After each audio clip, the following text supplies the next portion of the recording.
Coucou la famille, j'espère que vous allez bien. Bonne fête de Pentecôte à tous. Alors, il est quasiment 16h03 avec Serge Tsindi, l'homme de la forêt. Donc, aujourd'hui, nous sommes dans la forêt équatoriale du Gabon. Comme vous pouvez voir, je me trouve sur un débardage. Et l'objectif d'aujourd'hui, c'est de parcourir 23 km, histoire de retrouver la zone qu'on appelle la Maga. Donc, la Maga est une zone qui est à cheval entre le Moyen-Ogooué et l'estuaire. Donc ça se trouve ici, d'ici à la Maga, nous sommes à près de 24 à 25 km. Mais nous avons des rivières que nous allons traverser, telles que la Lobé, qui est à 6 heures de marche ici. Comme là il est 16 heures, ce qui est sûr c'est que nous serons à la Lobé à 22 heures. Eh bien, venez avec moi et on va découvrir les bonnes choses qui se cachent dans la belle forêt équatoriale du Gabon. Donc voilà, donc c'est ça, Serge Tsindi, votre âme serviteur, a pour but de vous montrer la biodiversité de sa forêt du Gabon. Allez. Alors, c'est qu'en marchant, nous pouvons nous arrêter pour voir ces merveilles, ce merveilleux lac qui regorge beaucoup de poissons et des crocodiles. Comme vous pouvez le voir, il s'étend vraiment sur une grande surface. Voilà, il y a des canards au loin là-bas qui nagent. Voilà, avec le vautour palmerin, il est là. Si vous pouvez le voir. Celui-ci, c'est le vautour palmerin.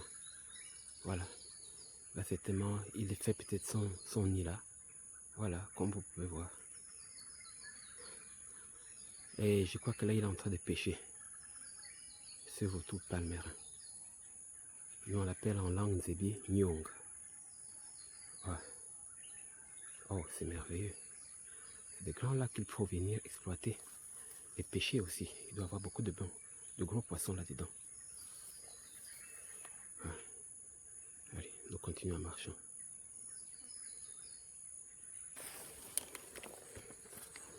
Et en marchant, nous continuons.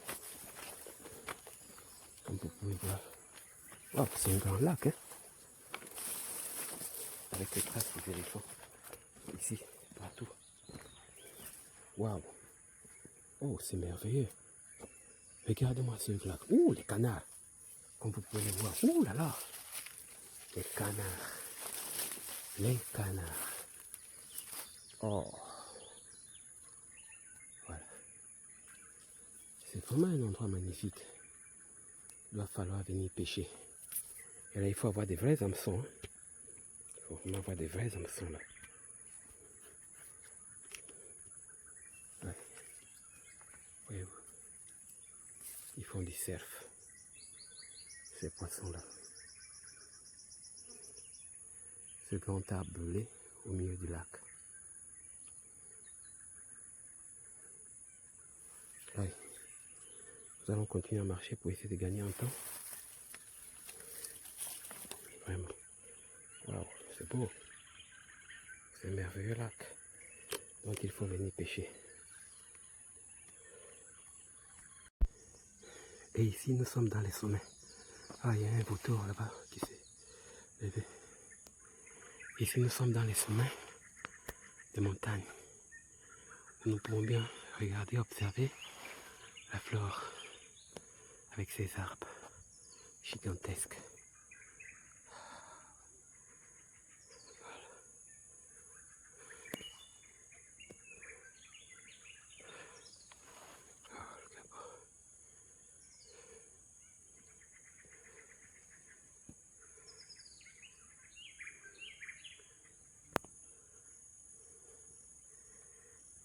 Voilà. Donc nous continuons à suivre cette piste-là. Je pense que c'est une piste tracée par les éléphants. Notre boussole nous oriente ici. On ne peut pas faire le détour, on est obligé de suivre cette piste-là. Avant, c'était une piste, j'avais pratiquée par des véhicules, parce qu'il y avait des grands chantiers forestiers ici. Donc la nature a repris sa place, quoi. Voilà. Ici, ce sont les parasoliers. Peut-être que la nuit, en passant, on peut voir les chats-aillons. En tout cas, on marche jusque là où la nuit va nous trouver. Eh bien, on va faire le feu, on va dormir et continuer le lendemain. Voilà. Comme vous pouvez voir. Donc là, nous quittons les zones dégagées pour rentrer dans les zones fermées. Nous allons là-dedans, en forêt. Nous allons pister la forêt. Jusque là où la nuit va nous trouver, ben, on va faire le feu. Ouais. Ouais. Et Dieu nous accompagne. Il y a des gorilles ici, il y a des panthères, il y a des éléphants, il y a des buffles aussi. Par exemple, là où c'est clair, là, c'est un éléphant qui avait mangé là. Vous pouvez voir son lion. Ouais. Donc là, nous rentrons déjà en forêt. Vous allez remarquer avec moi que même la forêt change. Le décor change. Donc là, nous rentrons maintenant dans la vraie forêt. C'était une grande route à l'époque. Les greniers sortaient par ici avec des voitures. Il y a toujours les traces des véhicules. Vous voyez?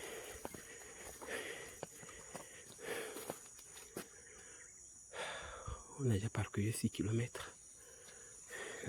Oui, non. On a déjà parcouru 4 km, oui. Bientôt nous allons arriver à la Maga, à la Lobé.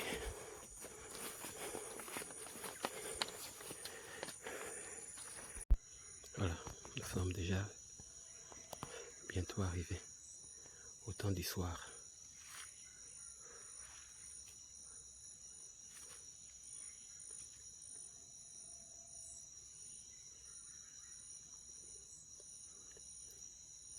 Nous avons quand même eu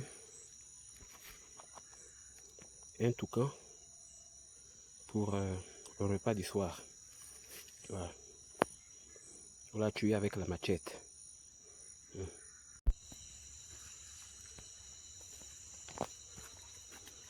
Comme je disais, ici c'était une ancienne route. Les forestiers, il y avait les camions qui roulaient ici. Mais ce que j'ai constaté ici, c'est qu'il y a beaucoup des petites billes de koumé qui sont en train de pousser. Vraiment, tout ce que vous voyez devant moi, tous ces arbustes-là, sont des billes de koumé qui poussent. Quel phénomène! Or, dans certaines forêts que j'ai vues, là où il y a eu des débardages comme ça, on n'a pas pu voir les okoumés pousser aussi vite comme ça, comme dans la forêt de ce côté ici. Voilà.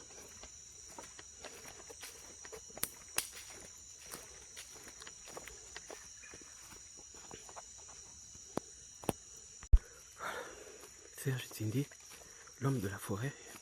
Je suis dans la forêt équatoriale du Gabon. Oh, écoutez là-bas, c'est merveilleux. Alors, nous arrivons bientôt à la Lobé, la première rivière. Mais nous avons encore du chemin à faire parce que nous cherchons à aller jusqu'à la Maga. Eh ben, là où la nuit va nous trouver, eh ben, c'est là où nous allons dormir. On va déplier notre tente, notre matelas et on va dormir là. Oh, c'est très beau. On va chercher à puiser une bouteille d'eau et on va continuer le chemin. Vous savez qu'en forêt ici, il y a deux choses qu'il faut éviter, de ne pas avoir. C'est-à-dire avoir de l'eau et avoir la résine de koumé pour faire le feu. Et c'est ce que nous allons chercher à avoir, la résine de koumé et fabriquer, comment on appelle ça, le flambeau. Voilà, c'est ce que nous allons faire.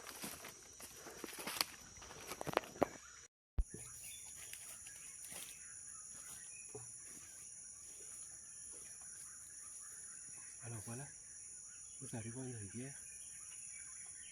Nous allons chercher à puiser de l'eau pour se désaltérer avant de continuer notre marche.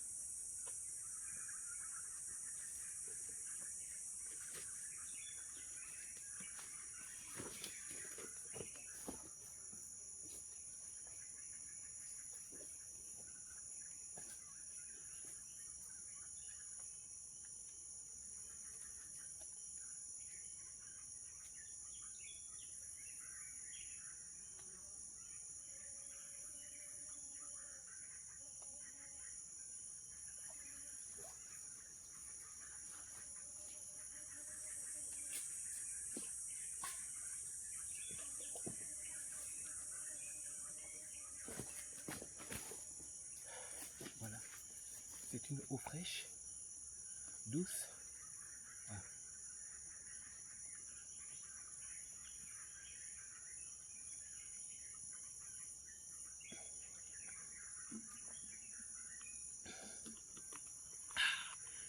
Ça fait du bien. Elle est fraîche, douce. Ça provient d'une rivière qui coule. Allez, on continue.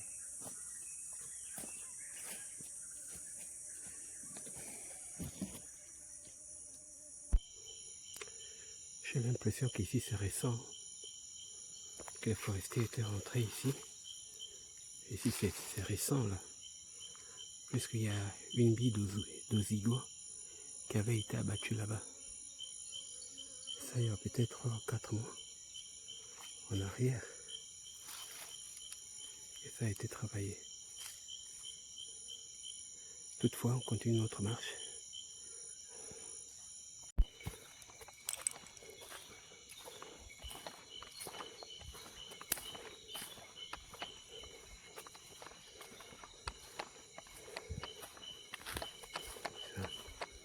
Les forestiers ont travaillé ici récemment. Parce que le bois est récent. Quand on est quitté là-bas, on n'a pas vu la route. Mais au fur et à mesure qu'on s'enfonce dans la forêt, ça devient clair. C'est sûr qu'il y a une entrée quelque part. Parce que quand on se perd en brousse, pour tomber sur le débardage, forcément le débardage tombe sur la grande route. Qu'est-ce que c'est? Un singe, un écureuil. Un écureuil ou un oiseau.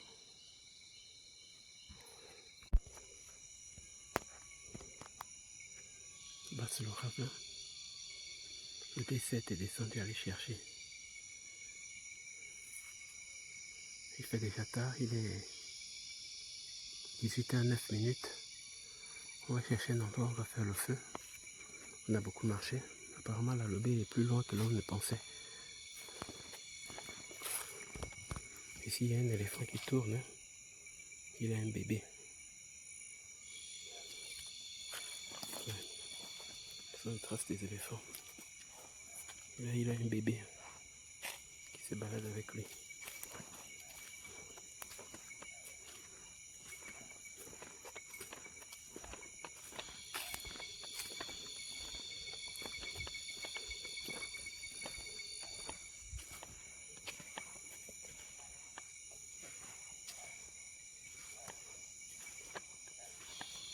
Oh, il y a des traces des humains ici.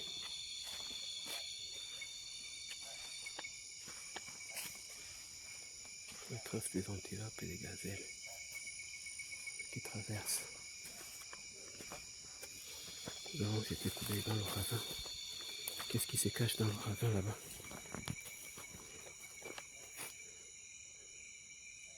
Ah oui, ça c'est le ravin.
Donc, nous avons déjà fait notre feu. On va attendre la nuit tombée avant de continuer notre marche.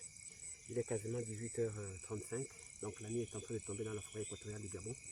Le feu nous sert à circonscrire l'endroit, à le baliser aussi, et aussi à marquer notre présence contre les bêtes sauvages, par exemple les éléphants, les panthères, les gorilles et bien d'autres qui sont méchantes, qui peuvent nous faire du mal. Donc le feu sert à repousser. En fait, le feu sert de répulsif aux attaques des bêtes féroces. Voilà, donc avec Serge Tingui, l'homme de la forêt, nous allons continuer l'expédition. Mais pour le moment, on se repose et nous allons d'abord boire de l'eau. Aïe, aïe, oh le genou fait déjà. Voilà, notre feu est allumé. Nous attendons que la nuit tombe bien maintenant, histoire de se reposer un peu. Après, nous continuons la foulée. Serge Tingui, l'homme de la forêt.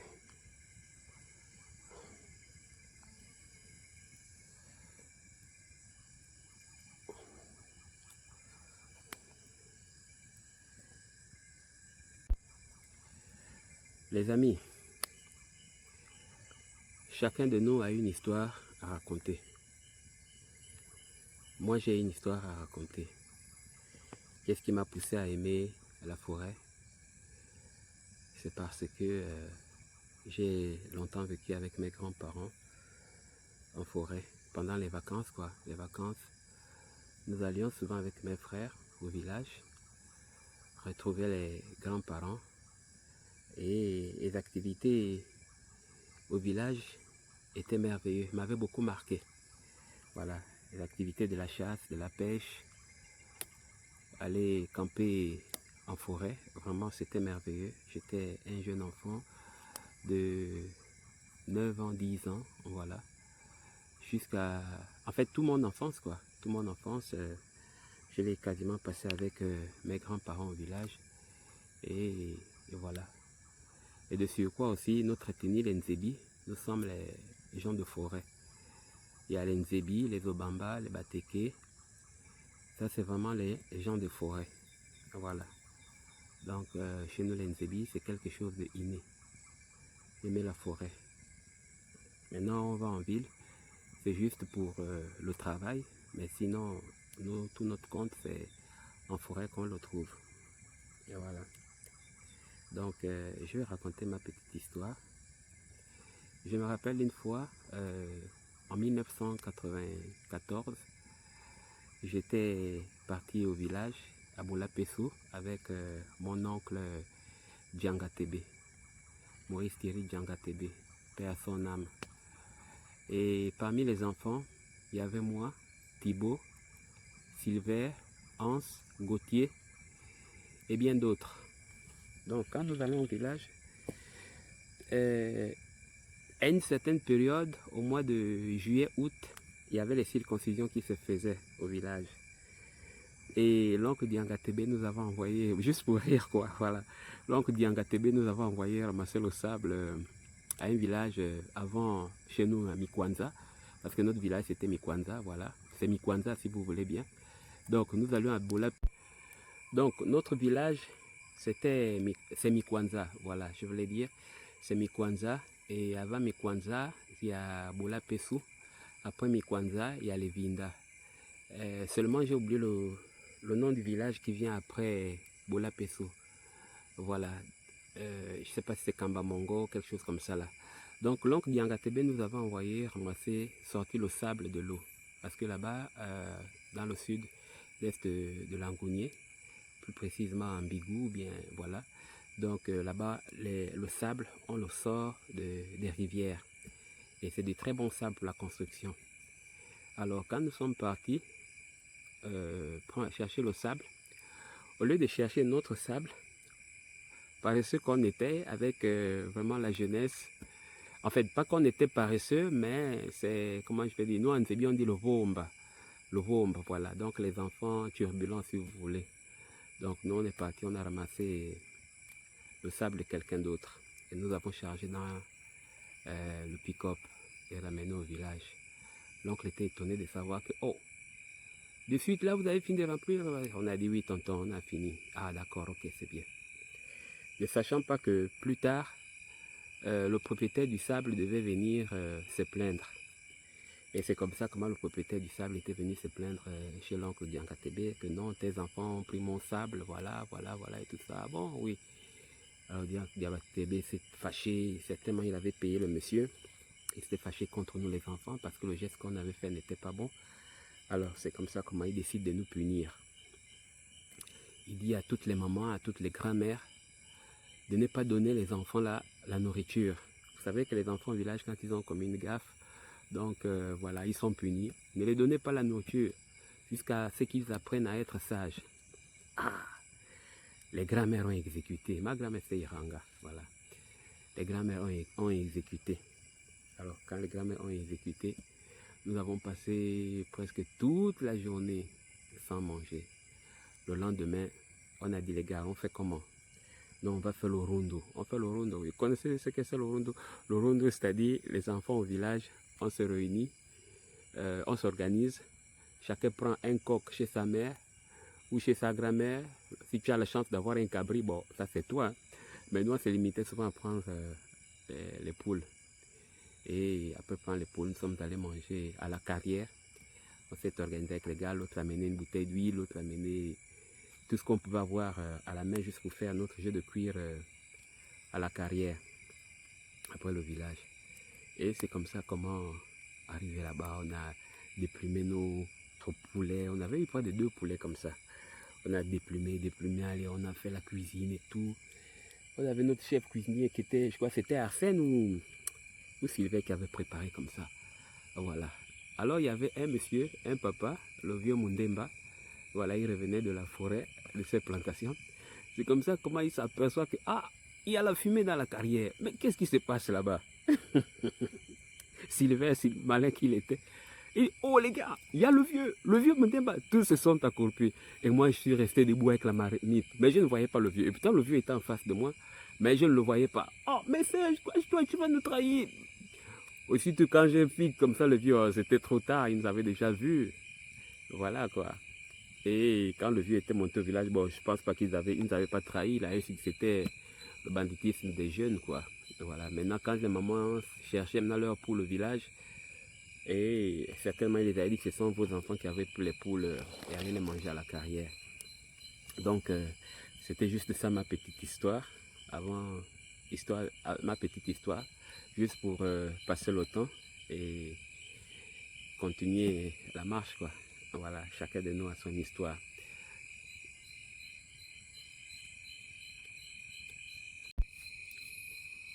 Voilà. La nuit est totalement tombée. Donc, on fait un peu la veillée avant de continuer notre marche.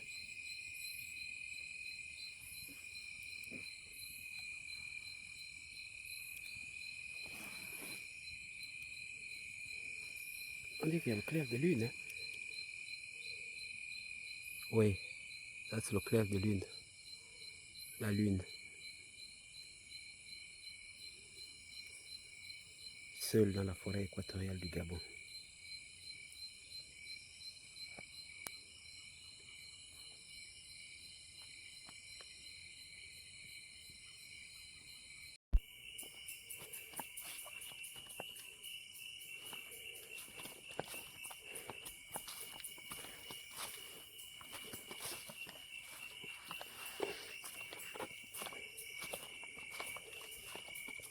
Ouais, continue la marche.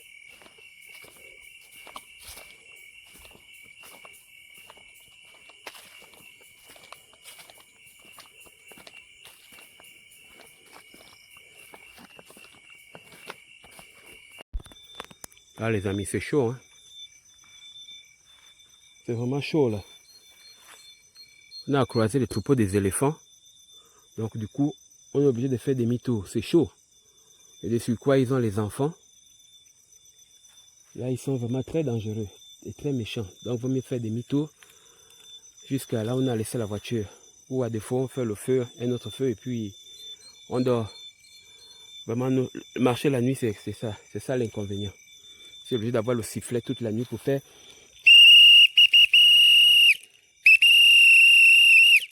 Voilà, quand tu fais ça, c'est pour éloigner. Voilà, donc c'est un peu ça. Vraiment, que Dieu nous accorde la grâce d'arriver jusqu'à la voiture. On a fait demi-tour, on avait déjà parcouru près de 17 km. Donc là, on est obligé de faire demi-tour. Ou à des fois, on va faire le feu quelque part et puis on va dormir jusqu'à demain matin. Voilà, c'est ça. Serge Cindy, l'homme de la forêt. Voyez-vous cette espèce-là? C'est un croisement entre un écureuil et un rat. Ça donne ça. La queue, c'est pour un écureuil. Hein? Ouais. La queue, c'est pour un écureuil. Mais tout l'autre corps, c'est le rat. Voilà. Comme tu sais bien voir. Un croisement d'espèces. C'est rare, hein? Je vais mettre au flash de la caméra.